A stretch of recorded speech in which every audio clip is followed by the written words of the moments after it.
Welcome to The Funnel. My name is John Shea, and I'm the president of Alignment Group. This is episode number 199 of The Funnel.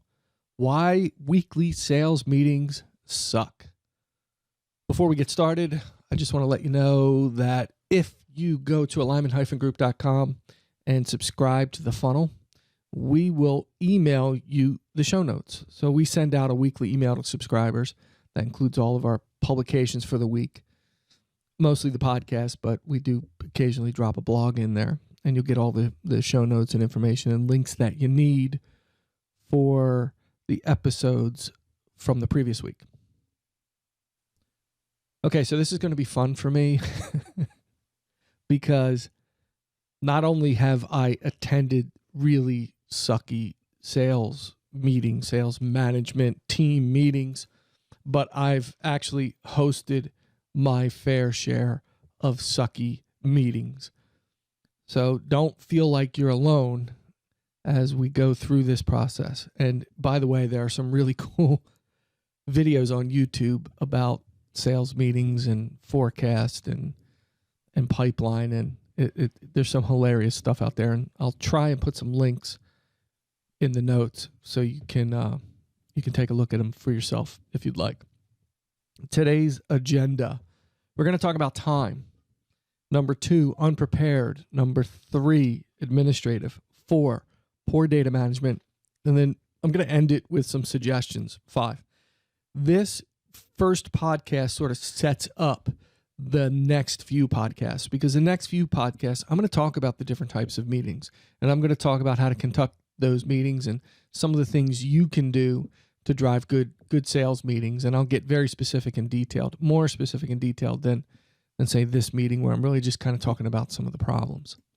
So let's talk about time. And what I mean by time is I see this a lot, and I used to live in this world, and again, in multiple ways, either attending meetings or conducting them. Sometimes they're too early in the morning. In today's modern world, there's a number of issues that present themselves early in the morning. Not for everyone, but for some folks. First, they might have kids they need to get to the bus stop or get to school, et cetera. So you say, well, that's not my problem. Well, yes. Well, in a family where both parents are working, there has to be some consideration for how people operate. This is just the way the world is going these days. Sometimes it can be commute, right? It's a bit far to get to the office.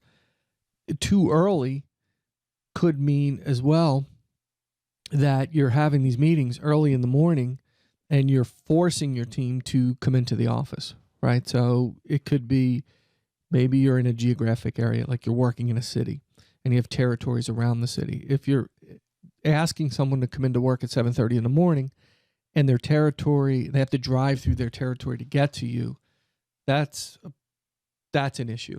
Now, I'm not saying you shouldn't have meetings, but you need to think about that. Sometimes they're too late in the day, or they're just not at the right time in the afternoon, right? So this used to happen where I worked at a company and the owner would want a meeting, bring in the whole sales team for this XYZ thing at 3:30 on Wednesday. And I'd have a week's notice. But 3:30 on Wednesday for someone whose territory is 60 miles away, that's a 2:15 they have to leave their territory. If they hope to get any kind of food in them, let's say they take a 20-minute lunch, just 20 minutes. They're ending their day, a little before 2. That's prime selling time. So it's 3 hours of prime selling time gone. Okay, and that's late in the day. Maybe it's at 5 or 6 o'clock. Okay, that's fine. But now you're fighting the traffic issues. So you're probably saying to me, well, when is a good time? I think, and I'll touch on that a bit here. I think that's cultural. That's your company.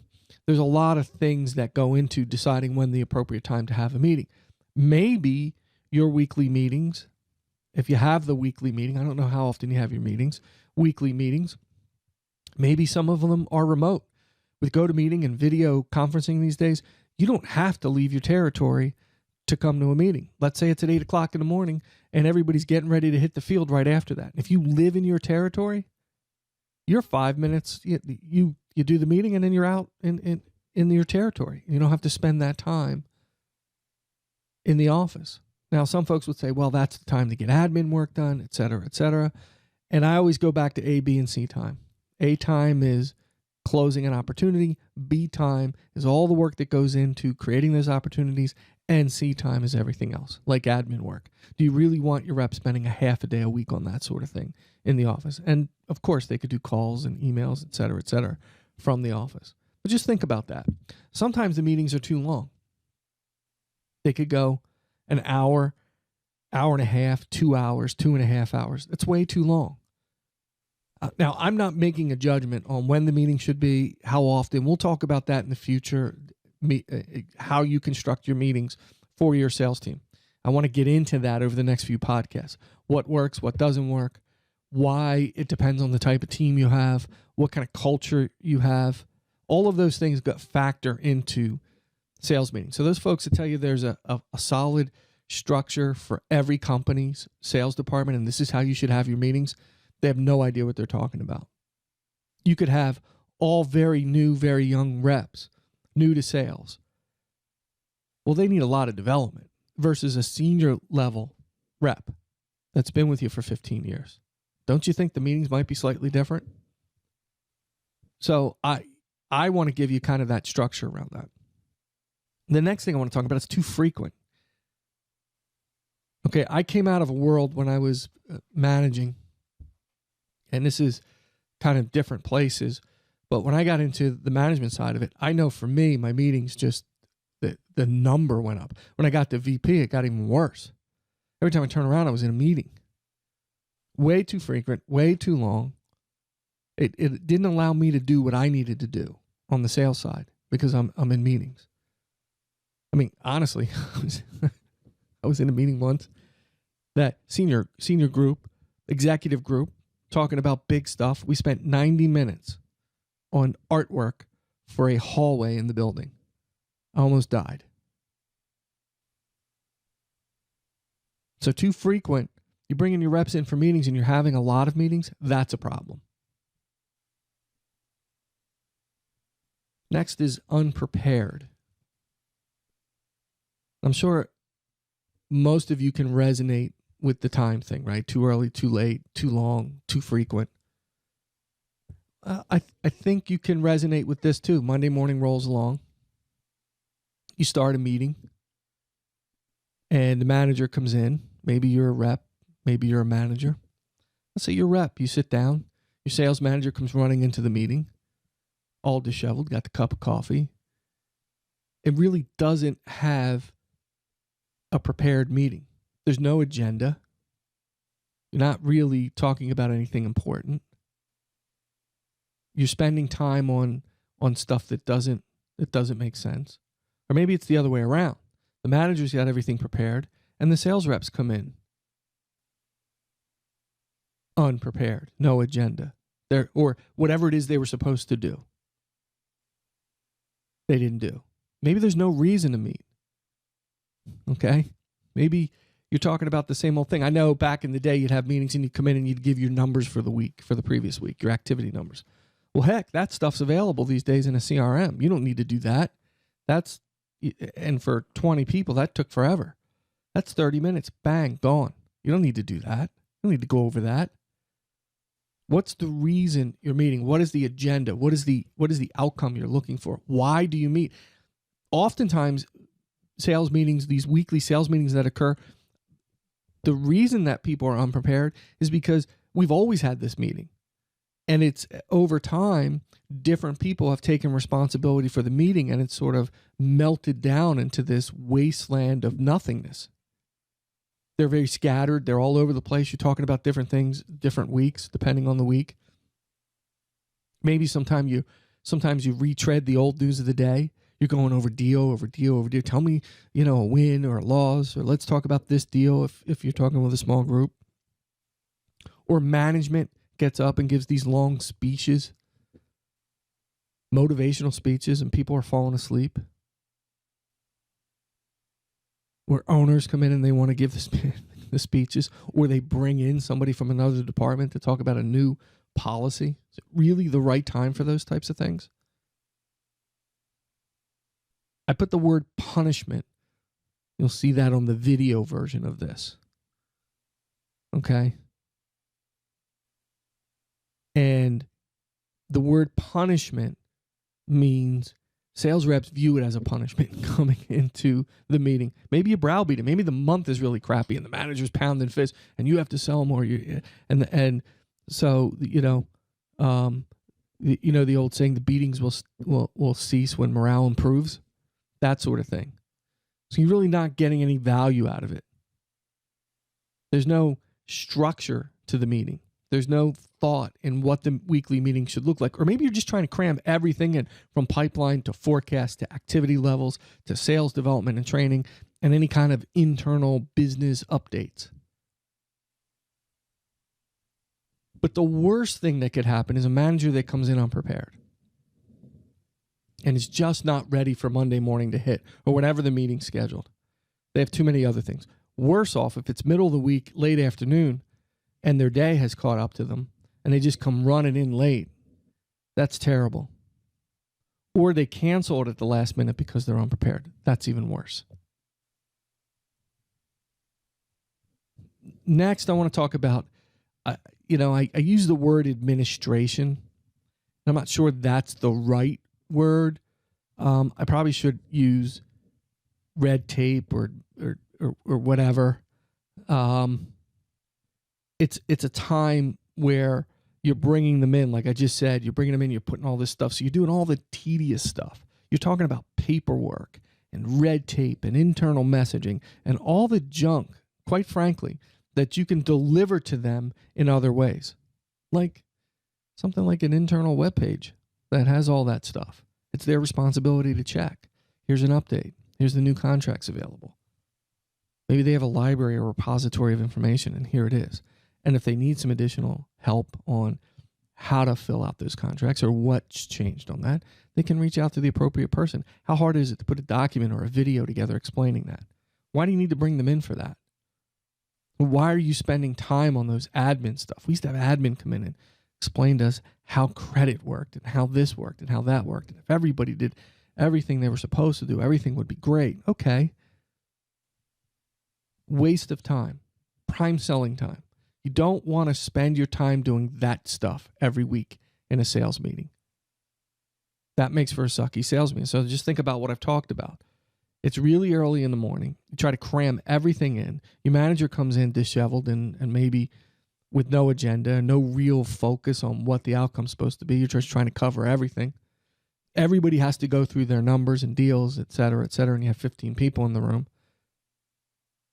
And then admin gets up and you're talking about all kinds of things like paperwork and contracts and putting in the right paperwork for vacation time, the crazy stuff, the crazy memos and stuff that people talk to you about 6 times over in a company, that's delivered in a meeting. Do you think your meeting would suck with that? I think so. Next up is poor data management. And this is where I think people fall short in a big way. Okay, and this is the problem. Okay, you have really good technology out there in the form of a CRM that allows you to pretty much track everything, but sales reps aren't using it, or they're not using it 100%, or they're not using it the way they're supposed to. So it doesn't give you the data as a manager that you need to have a really effective meeting. And you spend the meeting trying to gather the data from the salespeople because it's not available to you. So you spend a lot of time talking about metrics and calls and emails and demos and deal progress, et cetera, when all of that should be right in front of you. Now, is that the sales rep's fault 100% of the time? Absolutely not. That's a mixed bag. Okay?